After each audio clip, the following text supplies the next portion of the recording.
नमस्ते सबैजनामा फेरि एकपटक स्वागत छ तपाईहरुलाई एमकेएस इन्जिनियरिङ युट्युब च्यानलमा। योभन्दा पहिला हामीले संघको लोकसेवा सब इन्जिनियरिङ सेवातर्फ सिभिल समूहको हामी चर्चा गरिरहेका थियौं। पब्लिक म्यानेजमेन्टमा तपाईको अफिस म्यानेजमेन्टको कुरा हामी गरिरहेका थियौं। अफिसको परिचय, महत्व, कार्य र यसको प्रकारहरू योभन्दा पहिला हामी छलफल गर्यौं। अब हामी 2.1.2 मा सहायक कर्मचारीको कार्य र गुणहरूको चर्चा गर्नेछौं। आउनुस् यसलाई अलिकति डिटेलमा हामी अगाडि बढौं। यसलाई चर्चा गर्दै सहायक कर्मचारीका गुणहरू, सहायक कर्मचारीका कार्य र गुणहरू। पहिला हामीले यो कुरा बुझौं कि कर्मचारी भनेको के हो। निश्चित संगठन संरचनामा आबद्ध भए हैन, विद्यमान जुन ऐन हुन्छ उसको प्रेजेन्टमा त्यो नियम र कार्यविधिको अधीनमा रही र कार्य सम्पादन गर्छ भने त्यस्तो व्यक्तिलाई के भन्छ, कर्मचारी भनिन्छ। योभन्दा पहिला हामीले कार्यालयको चर्चा गरेको थियो। कार्यालय के हो भनेको के हो? कार्यालय एउटा भवन जहाँ काम गर्छ निश्चित उद्देश्य प्राप्तिको लागि। त्यो ठाउँ काम गर्ने को त? कर्मचारी। र तिनी कर्मचारी पनि अलग अलग क्याटेगोरीको हुन्छन्, जुन क्याटेगोरी मध्ये एउटा सहायक कर्मचारी पनि हुन्छन्। अधिकृत भन्दा तल्लो स्तरको सुब्बासम्मको लागि हामी सहायक कर्मचारी भन्छौं है। अब यहाँ कर्मचारीको डेफिनेसन दियो। अब कर्मचारीको प्रकार यहाँ रहेको छ है। हामीले यो लोकसेवाको फर्म भर्ने बेलामा अथवा पत्र पत्रिकामा तपाईको जुन विज्ञापन आउँछ, अनलाइन पनि हेर्नुहुन्छ, त्यहाँ यसरी यो दुई क्याटेगोरी लेखेको हुन्छ। यो दुई क्याटेगोरीको आउँछ। जुनमा अधिकृत लेभलको आउँछ त्यसमा राजपत्राङ्कित लेखेको हुन्छ र खर्दार सुबासम्म यदि आउँछ भने त्यसमा राजपत्र अनङ्कित कर्मचारी लेखेको हुन्छ। दुई क्याटेगोरीको कर्मचारी दुई लेभलको हुन्छ। Gazette, non gazette. शाखा अधिकृतदेखि लिएर सचिवसम्मलाई राजपत्राङ्कित र बयदारदेखि कार्यालय सहयोगीदेखि नायब सुबासम्म तपाईको राजपत्र अनङ्कित कर्मचारीको क्याटेगोरीमा राख्ने गरेको छ। जस्तै यहाँ हेर्नु त, राजपत्राङ्कित कर्मचारीमा के राजपत्र अंकित विशिष्ट श्रेणी सचिव भइहाल्यो, त्यसपछि प्रथम श्रेणीमा सचिव भइहाल्यो, विशिष्ट सचिव पर्छ हैन, प्रथम श्रेणी, द्वितीय श्रेणीमा उपसचिव, तृतीय श्रेणीमा शाखा अधिकृत। यसमा श्रेणी रहेको छ, तृतीय, द्वितीय, प्रथम हैन, third class, second class, first class र यो विशिष्ट माथिको भइहाल्यो। त्यसपछि कासादेखि सुबासम्म हाम्रो राजपत्र अनङ्कित, सुबासम्मको सबैजना राजपत्र अनङ्कित कर्मचारीमा पर्छ, नन गेजेटमा पर्छ। काम गर्ने प्रकृतिको आधारमा यो त भइहाल्यो तपाईको निजामती सेवा ऐन 2049 को आधारमा थियो। र अब काम गर्ने प्रकृतिको आधारमा एउटा टेक्निकल मान्छे हुन्छ, नन टेक्निकल हुन्छ, प्राविधिक र अप्राविधिक दुई खालको हुन्छन्। नेचर अफ द वर्कको आधारमा। अस्थायित्वको आधारमा सबलाई थाहा हुनुपर्छ। यो एउटा थाहै हुन्छ, अर्को अस्थायी हुन्छ, करार जसलाई हामी भन्छौं। अर्को स्तरको आधारमा, लेभलको आधारमा एउटा अधिकृत स्तर, एउटा सहायक स्तर, जुन माथि पनि यहाँ चर्चा भएको छ। संगठनको आधारमा तपाईको सरकारी कर्मचारी र निजी कर्मचारी हुन्छ, जसले सरकारी कार्यालयमा काम गर्छ। अस्थायी होस् या करार होस् त्यो सरकारी कर्मचारी र प्राइभेटमा काम गर्छ भने त्यो निजी कर्मचारी भइहाल्यो।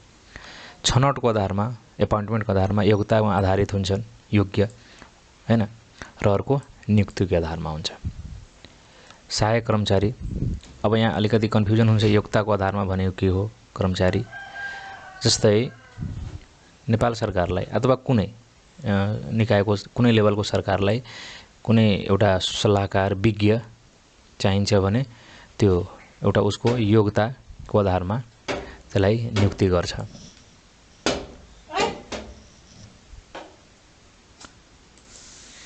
अर्को तपाईँ नियुक्तिको आधारमा जुन लोकसेवा आयोगहरू अथवा विभिन्न किसिमको इक्जामको चरणहरू पार गर्दै नियुक्त गर्छ भने त्यसलाई नियुक्तिको आधारमा कर्मचारी भनिन्छ। सहायक कर्मचारी भनेको तपाईको अधिकृत स्तर वा सोभन्दा माथिको तहबाट प्राप्त निर्देशन वा आदेश, जारी भएका परिपत्र आदिको आधारमा कार्य सम्पादन गर्ने कर्मचारीलाई नै सहायक कर्मचारी भनिन्छन् हैन। सहायक कर्मचारी भनेको सुब्बासम्म, कार्यालय सहयोगीदेखि लिएर सुब्बासम्म सबै सहायक एसिस्टेन्ट पर्सनल भइहाल्यो, जुन तपाईँको अधिकृत लेभलको अथवा हाकिमको माथिको निर्देशनबाट आदेशबाट प्राप्त आदेश निर्देशन अनुसार काम गर्ने गर्दछ। सहायक कर्मचारी 3 प्रकारको भइहाल्यो, एउटा फाँटवालाको पिए, अर्को सम्पर्क सहायक भइहाल्यो।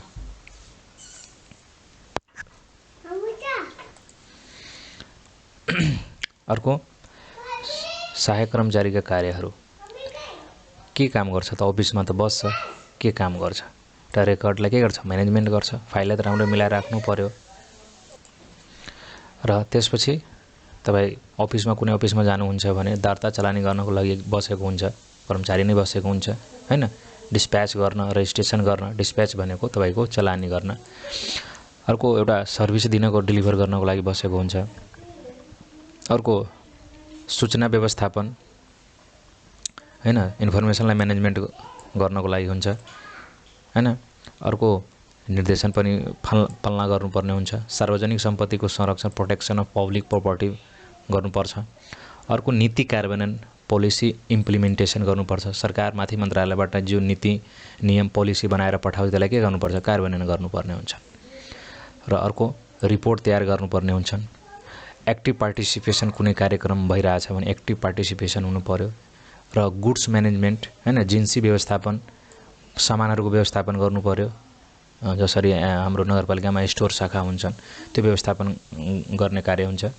तथ्याङ्क सङ्कलन, डाटा कलेक्सनको कार्य गर्छन् हैन। उसको कार्यहरू के को कार्यहरू हामी पढेर सहायक कर्मचारीको। अर्को विकास निर्माणमा के गर्छ? उसले सहयोग पुर्याउँछ। सहायक कर्मचारीका गुणहरू हेर्नुहोस् है, यो तपाईँको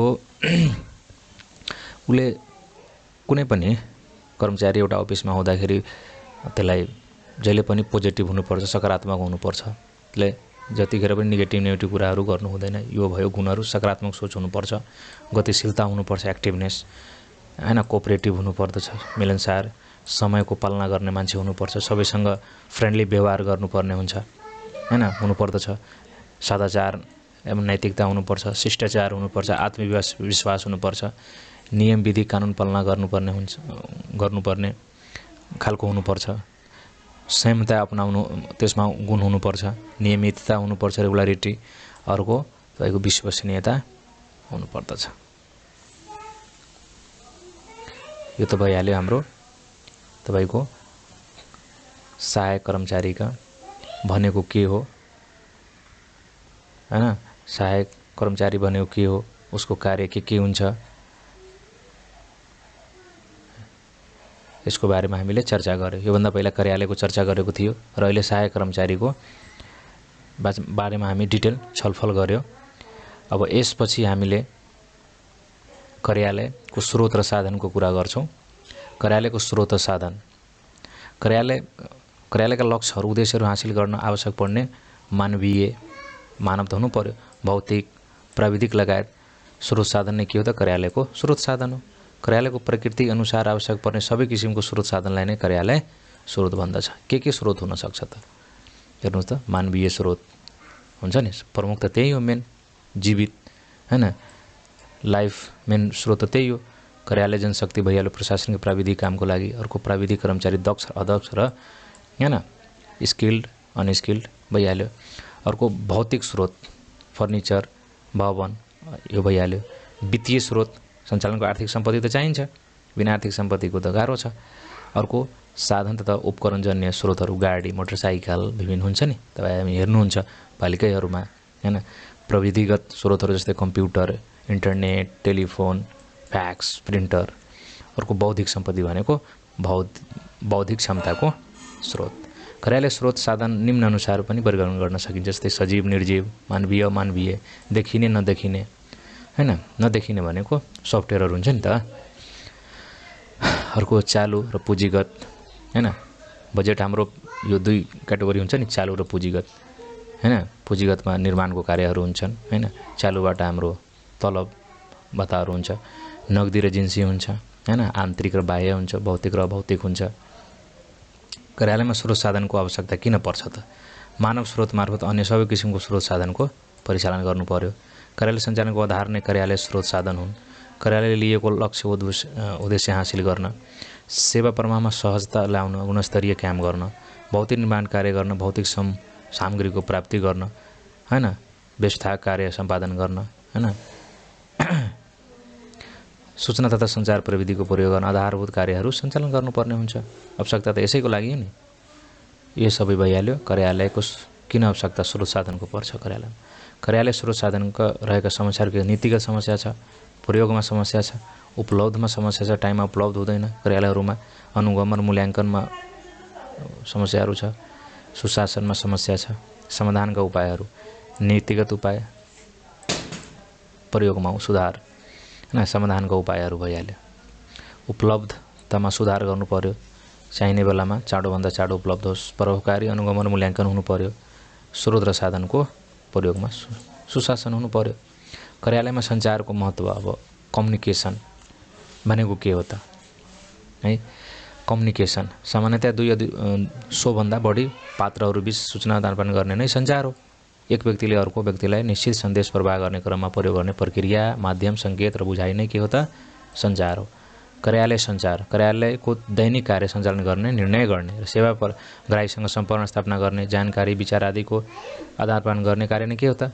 कार्यालयको सञ्चार हो, हैन। त्यसका के हुन सक्छ? जस्तै सेन्डर भइहाल्यो, एलिमेन्ट 5 वटा हुन्छ, हैन, मेसेज भइहाल्यो, च्यानल भइहाल्यो, रिसिभर भइहाल्यो, फिडब्याक। सोध्न सक्छ यो element of communication, how many elements of communication, कतिवटा छन् भनेर अप्सन दिन सक्छन्। 2 वटा, 3 वटा, 4 वटा, 5 वटा अप्सन त दिन सक्छ इक्जाममा हामीले। अर्को, कार्यालयमा सञ्चारको महत्त्व के हुन सक्छ? ज्ञानको क्षेत्र अभिवृद्धि गर्नुपर्ने, सचेतना वृद्धि गर्न, कार्यालयमा सुशासन कायम गर्न, हैन। अर्को तपाईँको निर्णयलाई प्रभावकारी बनाउन, कार्यालयमा सेवाग्राही र सेवा प्रदायबीच सम्बन्ध स्थापना गर्न, कार्यालयका सबैको पहुँच वृद्धि गर्न, सहभागिता बढाउन, कार्यालयको लक्ष्य उद्देश्य हासिल गर्न, प्रभावकारी योजना निर्माण गर्न, अनुगमन र मूल्याङ्कनको आवश्यक वातावरण तयार गर्न, कार्यालयमा गरिने निर्णयहरूको आधार सञ्चार गर्न। यसकारण हुन्छ एउटाबाट अर्कोमा तपाईँको सञ्चार गर्नुपर्ने हुनसक्छ।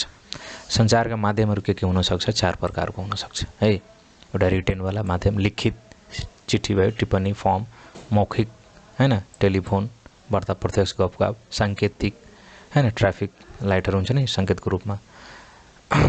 अर्को तपाईँको अन्य माध्यमहरूमा के भयो? रेडियो, टेलिभिजन, रेडियो, हैन, टेलिफोन, फ्याक्स, इमेल, सेमिनारहरू भइहाल्यो। सञ्चारका महत्त्व के हुन सक्छ त? मौखिक सञ्चार, हैन, प्रकारहरू, सञ्चारका प्रकारहरू, श्रव्य, दृश्य, औपचारिक, अनौपचारिक, एकहोरो, दोहोरो, हैन, यो भएर प्रकारहरू भइहाल्यो तपाईँको। असल सञ्चारमा हुनु के हुनु? सञ्चार जस्तै कहीँ चिठी पठायो भने चिठीमा के हुनुपर्छ? स्पष्टता हुनु पर्यो, कन्सिस्टेन्ट, एकरूपता, स्थिरता हुनु पर्यो, हैन, शिष्ट भाषामा हुनु पर्यो, किन पठायो पर्पजफुल हुनु पर्यो, रियलिटी हुनु पर्यो, हैन, समय सक्षेप हुनु पर्यो, त्यसमा रिलायबिलिटी हुनु पर्यो, हैन, एडिक्वेटिभ सबै कुरा हुनु पर्यो त्यसमा, हैन, कन्टिन्यू निरन्तरता हुनु पर्यो। सञ्चारका विशेषताहरू 200 भन्दा बढीको संलग्नता रहेको हुन्छ। सञ्चार निरन्तर चल्ने प्रक्रिया हो, व्यवस्थापनको प्रमुख अङ्ग हो, यो व्यापक प्रक्रिया हो, यो प्रमुख शासकीय कार्य भइहाल्यो, समन्वय स्थापनाको आधार हो। अर्को सङ्गठनको रक्त सञ्चार हो, सूचना चाहना र विचारको आदान प्रदान गर्ने। बिना सञ्चारको त कुनै कामै हुन सक्दैन कार्यालयमा। एउटाले अर्कोलाई अराउनु पर्यो भने कुनै न कुनै माध्यमबाट अराउँछ, मौखिक होस्, लिखित होस्, के भइहाल्यो? त्यो सञ्चार नै भइहाल्यो।